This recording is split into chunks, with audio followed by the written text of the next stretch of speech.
আজকে পেপারে হেডলাইন দেখলাম, প্রিন্স মামুন ধর্ষণের দায়ে গ্রেপ্তার।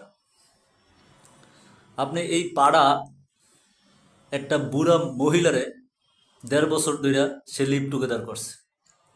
সে টিকটক করে, সে ফেসবুকে গান ছাড়ে, এটা ছাড়ে, নাচন কোদন এগুলো ছাড়ে। এই পোলার যন্ত্রণায় আমরা ফেসবুকে অ্যাকাউন্টও খুলতে পারি না। ফেসবুকে ভিডিও ছাড়লে এই বন্ধু বান্ধব কয়, তুইও টিকটক করিস প্রিন্স মামুনের মতন, কয়দিন পর তো তুইও চুলে রং দিবি। এই সোদনার পরে দইরা পুলিশ যে লইয়ে গেছে, এটা যে যুব সমাজের জন্য যে কত ভালো হয়েছে ভাই, আপনাকে আমি বুঝাইতে পারবো না। এটারে কুত্তার না হান দেয় না, আর কিছু বলবো না। আবার মনিটাইজেশন পলিসি আছে, এগুলো বললে আবার বিপদ। আমার ফেসবুকে গায়েব হয়ে যাব আইডি, বুঝছেন? এই পোলার লাখ লাখ ভিউ হয়, লাখ লাখ ফলোয়ার।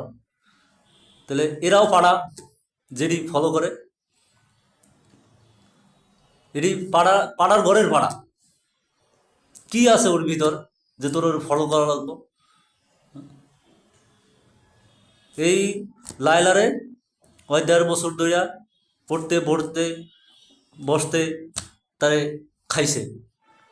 এখন লাইলারটা শেষ, লাইলার সাইডে দিস।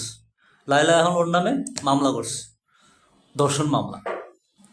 এখন তুই বস, এখন তুই গুতানি খা।